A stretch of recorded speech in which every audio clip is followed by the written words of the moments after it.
By 1897, the Ozark Mountains were thick with superstition. Travelers moving through Hollow Creek warned one another never to venture too close to Harper Hollow. They said the Harpers practiced dark arts, collecting bones, whispering to the dead, and hanging grisly tokens from trees. These weren't just stories to pass a long evening. They were warnings told with pale faces and lowered voices. To the people of the town, Harper was a name better left unsaid. And yet, up on that lonely ridge, the family lived quietly, as though untouched by the world's judgment. Eli Harper was 12 years old, and the whispers weighed on him more heavily than any pack of firewood he carried from the woods.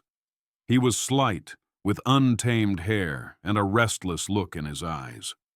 Unlike the townsfolk, Eli saw the hollow not as a place of fear, but as home, alive with rustling trees, hidden creeks, and the voices of creatures unseen.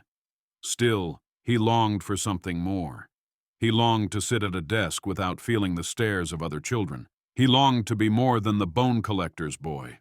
The truth about the Harpers' macabre ways was far less sinister than the rumors claimed. His mother, Ruth, believed every living creature deserved reverence, even in death. When animals perished, their bones were cleaned, carved, and tied into charms meant to honor their spirit. "The bones remember," Ruth often told Eli.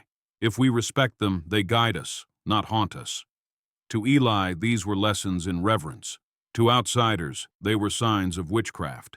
His father, Silas, rarely spoke of it.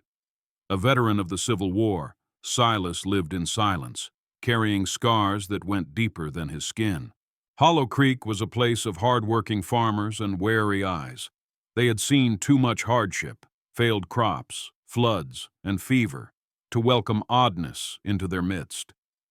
When Ruth walked into town for herbs, shutters closed. When Silas traded hides at the mill, men whispered and spat. And when Eli tried to sit in the schoolhouse, boys threw stones at his satchel. To them, the Harper family was a shadow over their tidy fields, a reminder of something strange, something they couldn't control. One spring morning, Miss Caroline asked every child in class to share what their parents did. "My pa's a blacksmith."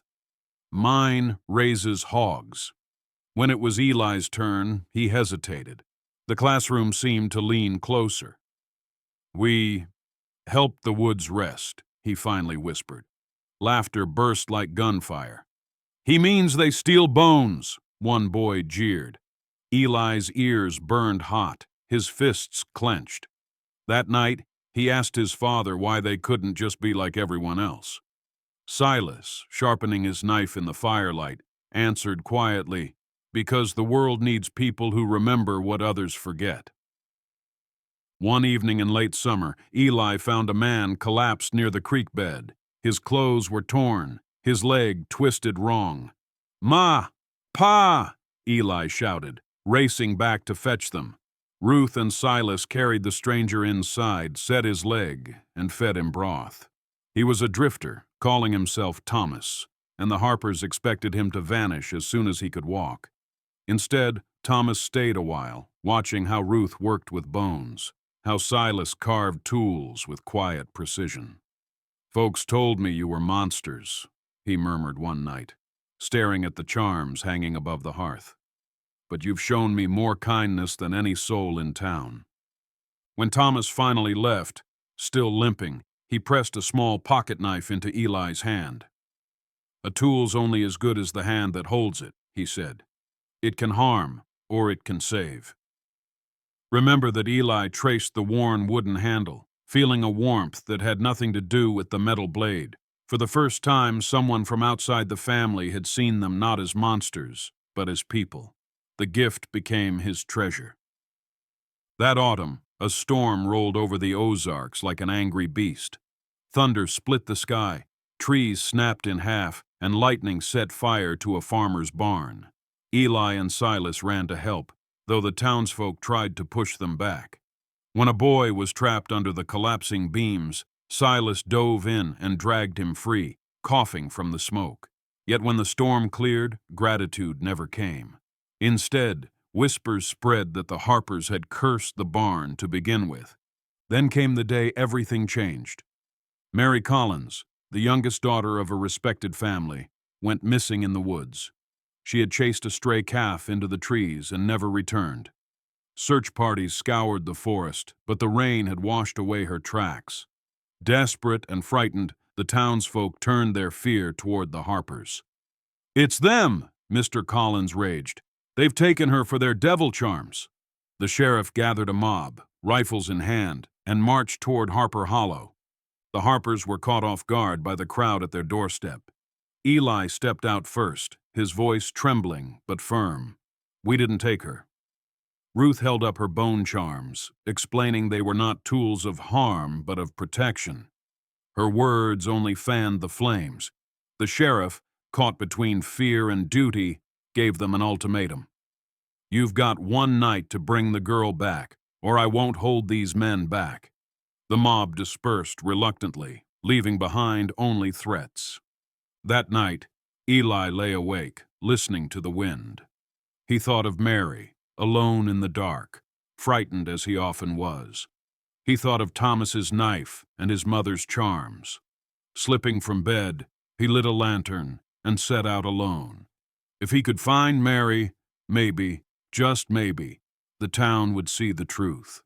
His heart pounded as he ventured into the thick, wet woods, every shadow a threat, every rustle a warning.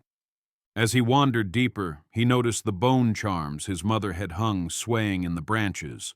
For the first time, Eli saw them not as strange decorations, but as a map, markers of safe passages, warnings of hidden ravines, signals of water nearby. Perhaps Ruth had always been guiding lost souls, even if they never understood. Following their silent path, he pressed onward.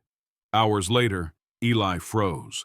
A faint, quivering cry echoed from below. Lantern raised, he peered into a ravine and saw Mary, her small body half submerged in mud, her leg pinned by a fallen branch. She recoiled at the sight of him. "Please, don't hurt me," she whimpered. Eli's throat tightened, but he cut the branch away with Thomas's knife and whispered, "I'm here to help." He lifted her onto his back, her sobs muffled against his shoulder. The journey out was brutal. Rain made the rocks slick, branches tore at his arms, and Mary grew heavier with every mile. At one point, he slipped, nearly tumbling into the swollen creek. But he thought of his father's words, that the world feared what it didn't understand, and he gritted his teeth. If he faltered now, the town's fear would harden into hate forever. Step by step, he carried her toward dawn. At sunrise, the mob gathered once more outside Harper Hollow, rifles ready. Ruth clutched Silas's hand, her face pale. The sheriff raised his arm, prepared to give the order. Then, from the tree line, Eli stumbled into view, soaked and trembling, with Mary in his arms. Gasps swept through the crowd. Mary's mother ran forward, crying her name. But fear dies slowly. Mr. Collins's face twisted with suspicion. "He took her. He's just trying to cover it up," he shouted. All eyes turned on Eli, who could barely stand under the weight of exhaustion. But Mary, clinging to his shirt, shook her head fiercely.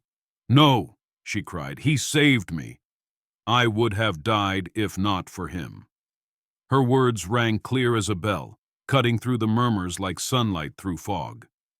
The sheriff slowly lowered his rifle. Men who had arrived with fire in their hearts now shifted uneasily, unable to meet Eli's gaze.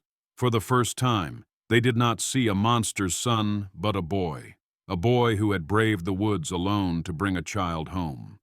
Silas's hand rested on Eli's shoulder, pride unspoken, but felt all the same.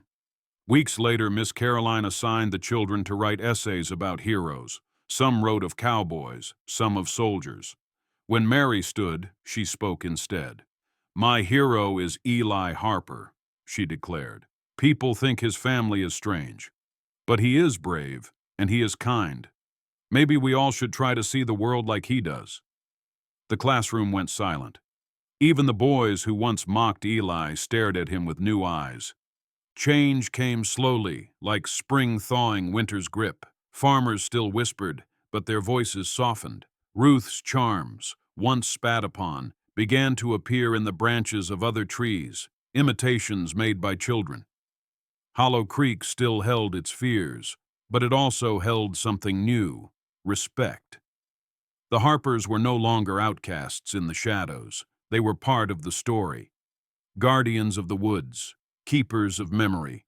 Years later, when Eli was a grown man, he returned to the edge of Harper Hollow. In his hands, he held a final bone charm, carved carefully with his own tools.